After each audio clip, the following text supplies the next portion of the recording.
اعوذ باللہ من الشیطان الرجیم، بسم اللہ الرحمن الرحیم۔ الحمد للہ رب العالمین، والصلاة والسلام علی سید المرسلین وخاتم النبیین، اما بعد۔ صحیح بخاری، باب کتاب بدء الخلق، حدیث نمبر 3251، اردو ترجمہ۔ ہم سے روح بن عبد المومن نے بیان کیا، کہا ہم سے یزید بن زریع نے بیان کیا، کہا ہم سے سعید بن ابی عروبہ نے بیان کیا، ان سے قتادہ نے اور ان سے انس بن مالک رضی اللہ عنہ نے بیان کیا کہ نبی کریم صلی اللہ علیہ وسلم نے فرمایا، جنت میں ایک درخت ہے جس کے سائے میں ایک سوار 100 سال تک چل سکتا ہے اور پھر بھی اس کو طے نہ کر سکے گا۔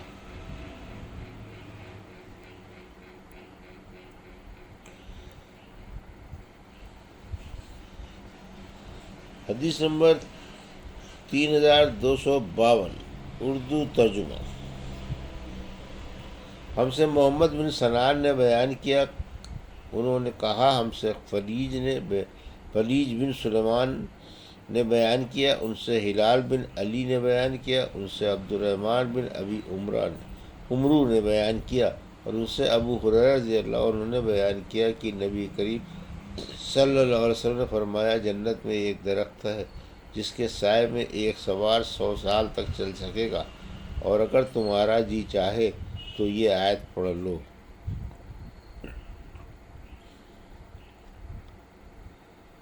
وَالظِّلِّ ممدود، اور لمبا سایہ۔ حدیث نمبر 3253، اردو ترجمہ۔ اور کسی شخص کے لیے ایک کمان کے برابر جنت میں جگہ پوری دنیا سے بہتر ہے جس پر سورج طلوع اور غروب ہوتا ہے۔ حدیث نمبر 3254، اردو ترجمہ۔ ہم سے ابراہیم بن منظر نے بیان کیا، کہا ہم سے محمد بن فلیج نے بیان کیا، کہا ہم سے ہمارے باپ نے بیان کیا، ان سے بلال نے، ان سے عبد الرحمن بن ابی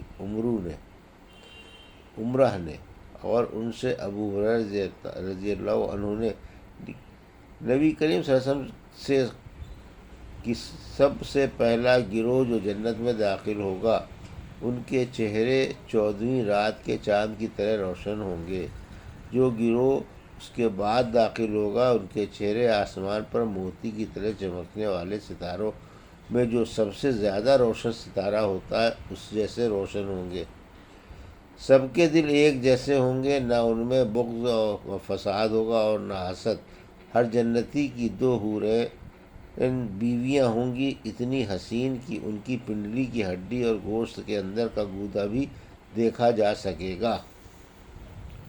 حدیث نمبر 3255، اردو ترجمہ۔ ہم سے حجاج بن منہال نے بیان کیا، کہا ہم سے شعبہ نے بیان کیا، کہا کہ مجھے عدی بن ثابت نے خبر دی، کہا کہ میں نے برا بن عازب رضی اللہ عنہ سے سنا، انہوں نے بیان کیا کہ جب رسول اللہ صلی اللہ علیہ وسلم کے صاحبزادے ابراہیم رضی اللہ عنہ کا انتقال ہوا تو آن صلی اللہ علیہ وسلم نے فرمایا کہ جنت میں اسے ایک دودھ پلانے والی انا کے حوالے کر دیا گیا ہے جو ان کو دودھ پلاتی ہے۔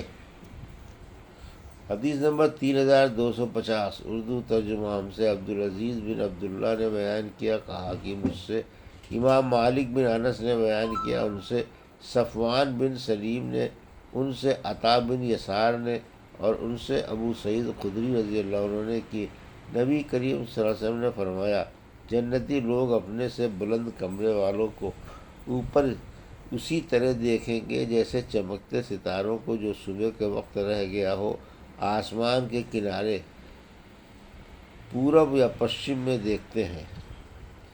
ان میں ایک دوسرے سے افضل ہوگا۔ لوگوں نے عرض کیا، یا رسول اللہ، یہ تو انبیاء کے محل ہوں گے جنہیں ان کے سوا اور کوئی نہ پا سکے گا۔ آپ صلی اللہ علیہ وسلم نے فرمایا کہ نہیں، اس ذات کی قسم جس کے ہاتھ میں میری جان ہے، یہ ان لوگوں کے لیے ہوں گے جو اللہ تعالیٰ پر ایمان لائے اور انبیاء کی تصدیق کی۔ حدیث نمبر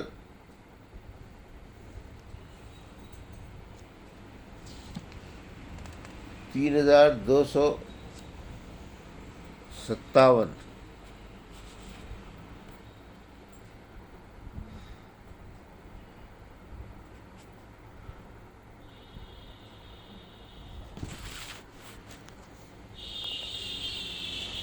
اردو ترجمہ۔ جنت کے دروازوں کا بیان۔ اور نبی کریم صلی اللہ علیہ وسلم نے فرمایا کہ جس نے اللہ کے راستے میں کسی چیز کا ایک جوڑا خرچ کیا اسے جنت کے دروازے سے بلایا جائے گا۔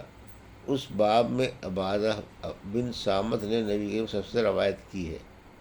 ہم سے سعید بن ابی مریم نے بیان کیا، کہا ہم سے محمد بن مطرف نے بیان کیا، کہا کہ مجھ سے ابو حازم نے بیان کیا، ان سے سہل بن سعد سعدی رضی اللہ عنہ نے بیان کیا کہ نبی کریم صلی اللہ علیہ وسلم نے فرمایا جنت کے 8 دروازے ہیں، ان میں ایک دروازے کا نام ریان ہے، جس سے داخل ہونے والے صرف روزے دار ہوں گے۔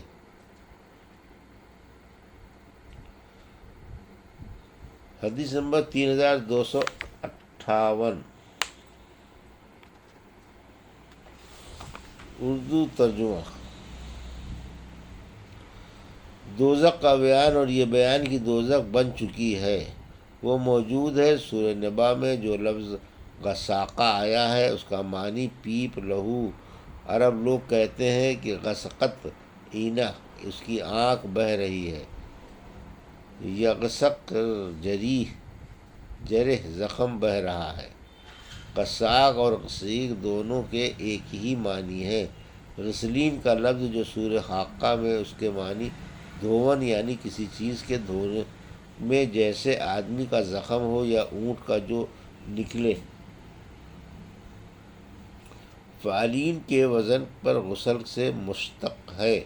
اکرمہ نے کہا حسب کا لفظ جو سورہ انبیاء میں ہے معنی حطب یعنی ایندھن کے ہیں، یہ لفظ حبشی زبان کا ہے۔ دوسروں نے کہا حاسبہ کا معنی جو سورہ بنی اسرائیل میں ہے تند ہوا، آندھی، اور حاسب اس کو بھی کہتے ہیں جو ہوا اڑا کر لائے، اس سے لفظ حسب جہنم نکلا ہے جو سورہ انبیاء میں ہے، یعنی دوزخ میں جھونکے جائیں گے، وہ اس کے ایندھن بنیں گے۔ عرب لوگ کہتے ہیں حسب فی الارض یعنی وہ زمین میں چلا گیا۔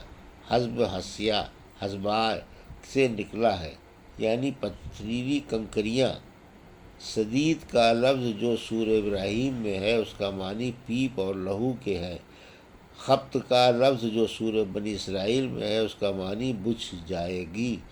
تو رون کا لفظ جو سورہ واقعہ میں ہے اس کا معنی آگ سلگاتے ہو، کہتے ہیں عرویت یعنی میں نے آگ سلگائی۔ مقوین کا لفظ جو سورہ واقعہ میں ہے یہ لفظ قئی سے نکلا ہے، قئی اجاڑ زمین کہتے ہیں۔ اور عبداللہ بن عباس نے سواہ الجحیم کی تفسیر میں کہا کہ جو سورہ صافات میں ہے دوزخ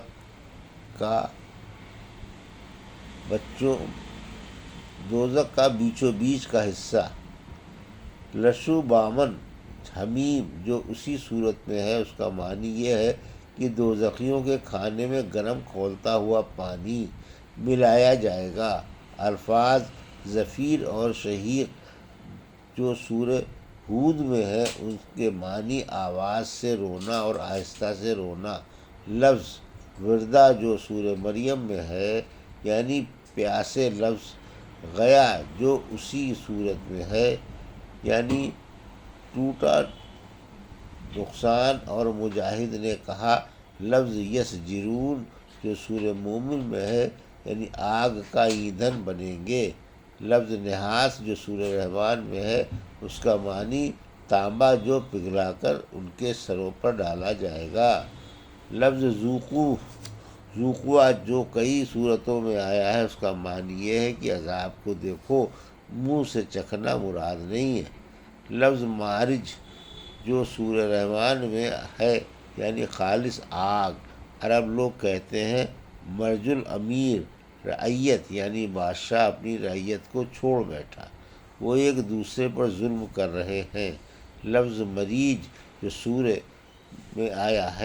سورہ میں ہے یعنی ملا ہوا مشتبہ کہتے ہیں۔ مرج امر الناس، اختلط یعنی لوگوں کا معاملہ سب خلط ملط ہو گیا۔ لفظ مرج البحرین جو سورہ رحمان میں ہے، مرجت دابتک سے نکلا ہے یعنی تو نے اپنا جانور چھوڑ دیا ہے۔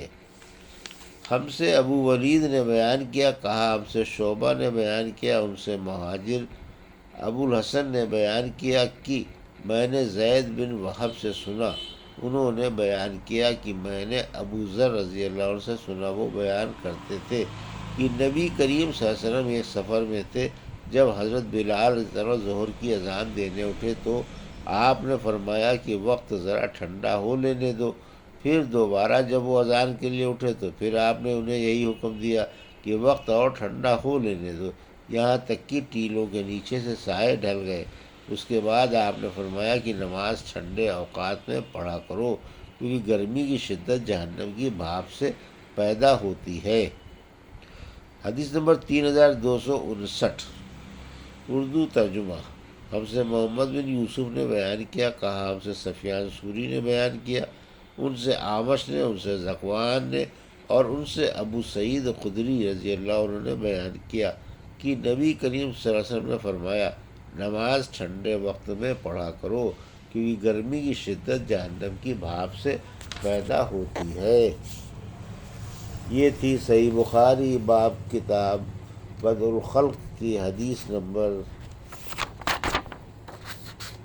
3251 سے 3259 کا اردو ترجمہ جو ابھی آپ نے سماعت فرمایا۔